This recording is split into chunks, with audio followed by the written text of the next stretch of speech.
hace unas semanas en Colombia se firmó la paz entre la FARC y el gobierno y allí estuvo involucrado un uruguayo. Sí, un uruguayo que no es nuevo en esto de lidiar con conflictos internacionales. Estamos hablando de Raúl Rosende, que es el jefe, en este caso, de la misión que está realizando ONU en Colombia, que también había realizado lo propio en el conflicto sirio. Ahora se trasladó y va a estar acompañando lo que él entiende que van a ser 2 años en los cuales Colombia va a tener que rearmarse. La firma de este acuerdo de paz entre el gobierno y la FARC es solamente el inicio de un largo proceso que va a involucrar no solamente a la población civil, a las víctimas, sino también algo muy importante que es la reinserción de aquellos guerrilleros que estén arrepentidos en la sociedad común. En un conflicto que duró unos 50 años, donde se cometieron crímenes muy graves y de todo tipo, bueno, hablar de paz también implica hablar de justicia, y ahí es donde el gobierno intentó matizar y mediar para que realmente se pudiera obtener la paz, porque obviamente la FARC decía, bueno, si vamos a ir a juzgar cada uno de los crímenes que se cometieron durante estos 50 años, no vamos nunca a llegar a un acuerdo. Es un tema que en Uruguay también se vio de alguna manera, ¿no? O sea, la de la FARC es una de las guerrillas más antiguas del mundo, cientos de miles de muertos, y de los dos bandos, tanto de quienes aceptan la paz como de quienes lo rechazan, hay este reclamo de que tiene que haber algún nivel de justicia para una guerrilla que no solamente se enfrentó al ejército, sino que masacró aldeas enteras de civiles, pero donde también hubo asesinatos por parte de los paramilitares, donde también hubo asesinatos por parte de otras guerrillas, de otros grupos guerrilleros, donde también hubo asesinatos por parte del narcotráfico. Un polvorín, ¿no?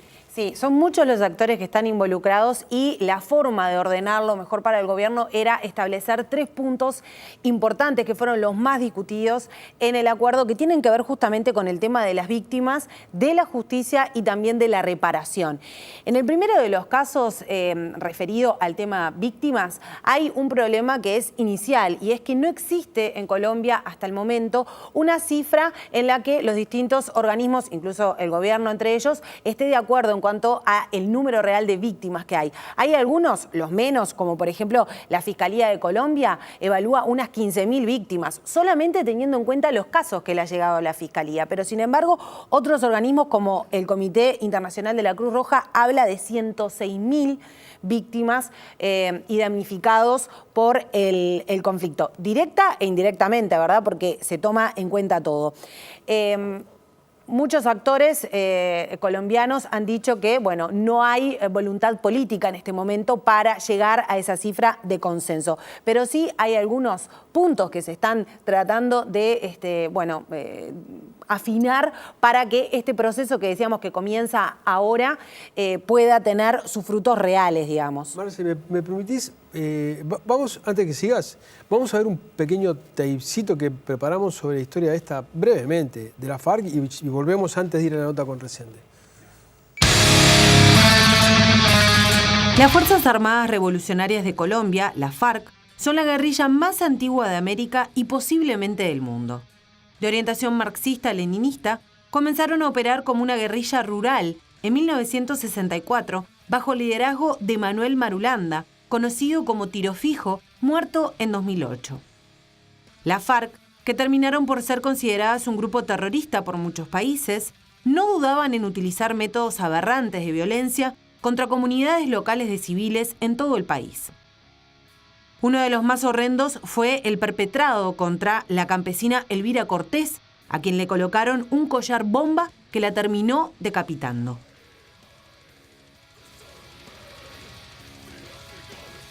Las FARC fueron acusadas de perpetrar violaciones incluso contra las guerrilleras que en ocasiones obligaban a sumarse al grupo. De la misma forma, mantuvieron secuestrados por años a políticos y otros dirigentes, como Ingrid Betancourt, que tras 6 años de cautiverio fue rescatada por el ejército. En las décadas del 80 y del 90, Colombia era un polvorín donde además de la FARC y el ejército, combatían en su territorio otros 2 grupos guerrilleros el ELN y el M-19, los paramilitares y los narcotraficantes. A pesar de sus casi 20.000 efectivos, en los últimos años las FARC sufrieron severos golpes de parte del ejército e iniciaron un proceso de paz con el presidente Juan Manuel Santos y con la mediación del gobierno cubano.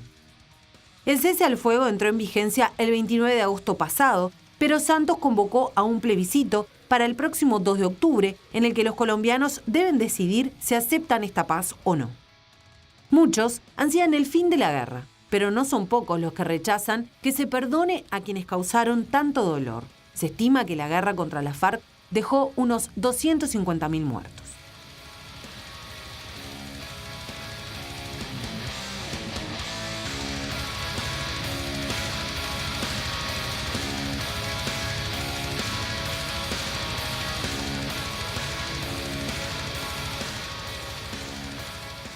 $250.000 muertos. Estabas hablando, Marcia. Bueno, y justamente sobre las víctimas es que hay algunos puntos concretos, como decíamos. Uno, por ejemplo, es la creación de una comisión temporal que va a estar evaluando los casos de reparación y luego también, va a ser un órgano temporal y además de carácter extrajudicial. Luego también se van a hacer unidades especiales de búsqueda de desaparecidos. Hace unos años, en 2011, se comenzó un plan en los cementerios para ver todas las tumbas que estaban identificadas como NN, o sea, personas que no habían sido identificadas, para ver si allí se podían cotejar los datos con los desaparecidos. Se han encontrado muchos en esta modalidad, pero quedan por fuera lo que son, por ejemplo, las fosas clandestinas, que el gobierno ha encontrado algunas, pero se estima que hay muchas más. Por lo tanto, la cifra oficial de 78.973 desaparecidos, según los expertos, podría ser 20% más en el caso de estos enterramientos clandestinos. Si nos vamos al plano de la justicia, el programa de reparación, que es uno de los más conflictivos, digamos, que llevó más tiempo de acuerdo entre la FARC, es el que habla y estipula, cuáles van a ser justamente las penas que van a corresponder dependiendo del arrepentimiento también que tenga cada guerrillero de ahora en más. Sí, el gobierno ha dejado claro que no va a haber amnistía y tampoco indultos para los delitos más graves que tienen que ver con crímenes de lesa humanidad, con lo que son genocidios o crímenes graves de guerra. Pero el arrepentimiento no es menor en este punto, porque hay una especie de 3 niveles en el cual quienes reconozcan los delitos muy graves en un mínimo de 5 años y un máximo de 8 van a tener, una restricción en este periodo de la libertad en condiciones especiales. Quienes reconozcan la responsabilidad de manera tardía, ellos van a tener una pena de prisión de 5 a 8 años en condiciones ordinarias, y quienes se nieguen a reconocer su responsabilidad serán condenados a penas de prisión de hasta 20 años, dependiendo del delito, en condiciones ordinarias. Hay algunos que dicen, es demasiado laxo para si uno contabiliza el tipo de delitos. Y el último punto tiene que ver con la reparación, que es uno de los menos visibles, pero si uno piensa en la sociedad colombiana a futuro, es uno de los más importantes y tiene que ver con la atención a las víctimas. Se va a reforzar sobre todo la atención psicológica, tanto en los centros de salud como también en estrategias móviles. Y incluye, por ejemplo, derechos a la restitución, indemnización, rehabilitación y satisfacción también en el punto de vista de la reparación. Muy bien, vamos a ir a ver esta nota con Resende, pero un comentario más. Estos procesos de guerrillas de muy largo plazo lo sufrió Nicaragua, lo sufrió El Salvador. Un problema que genera es el de la mano de obra desocupada. Esos fenómenos, luego que se firman la paz, terminan derivando en un aumento importante de población civil armada y en un aumento importante de la delincuencia común. Vamos a ver la nota con Rosende.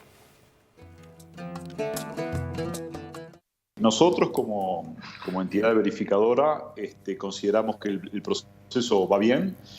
Particularmente es importante destacar que el cese de hostilidades se ha cumplido de una manera muy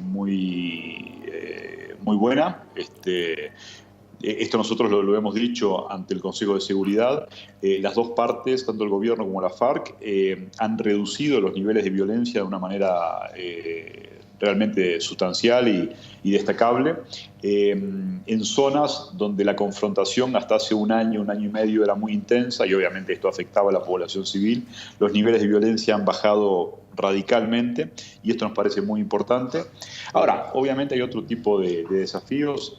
Además de la FARC, hay otros grupos armados en Colombia que no se han plegado a esta negociación. Existe otra guerrilla de izquierda, incluso, que es el Ejército de Liberación Nacional, ELN. El gobierno ha estado haciendo esfuerzos para avanzar en la negociación con este grupo, pero no forma parte de las negociaciones con la FARC y no forma parte, por el momento, de los acuerdos que se han logrado. O sea que la FARC y el gobierno han acordado la identificación de 26, 27 puntos en diferentes partes del país. Estas son zonas, estos puntos son zonas geográficas donde la FARC se va a ubicar, se va a concentrar a los efectos de llevar adelante el compromiso del desarme, de la dejación de armas. O sea, todos los guerrilleros de la FARC se van a concentrar en esas zonas y allí le van a hacer entrega de las armas a Naciones Unidas. Naciones Unidas va a registrar este armamento y posteriormente Naciones Unidas va a disponer de este armamento. Por un lado, va a haber una amnistía para los delitos de rebelión o concierto para delinquir, por un lado. Por otro lado, para delitos más graves, va a haber una jurisdicción especial, lo que se llama jurisdicción especial de paz, o sea, una rama entera del Poder Judicial que va a estar encargada de investigar esos delitos más graves. Lo que se prevé fundamentalmente son penas restaurativas, ¿no? No se prevén penas punitivas de cárcel, pero sí penas restaurativas que implican fundamentalmente verdad, compensaciones, atención a las víctimas, servicios sociales. Y eso explica por qué muchos juristas a nivel internacional han considerado que aquí no va a haber impunidad. Incluso ayer la fiscal de la Corte Internacional lo dijo explícitamente. Aquí va a haber penas, pero son penas, repito, restaurativas en línea con las nuevas concepciones de justicia restaurativa en el mundo, ¿no? Cuando se finaliza un conflicto. Una vez que termina el desarme, vienen otros desafíos, porque cuando termina el desarme, los exguerrilleros, ya van a ser exguerrilleros, salen de los campamentos donde han estado ubicados para el desarme y ya salen desarmados, salen de civil. Y claro, el gran desafío es trabajo, que tengan un medio de vida y el tema de la seguridad de estos desmovilizados. También en esto nos parece que en los acuerdos de paz, en el acuerdo de paz en Colombia, se han establecido provisiones y medidas para que los desmovilizados, una vez que salen de los campamentos, puedan valerse por sí mismos y tener condiciones de seguridad garantizadas. ¿Cuánto dura este periodo de reintegración a la vida civil de los desmovilizados? Bueno, depende del contexto, ¿no? Depende del contexto.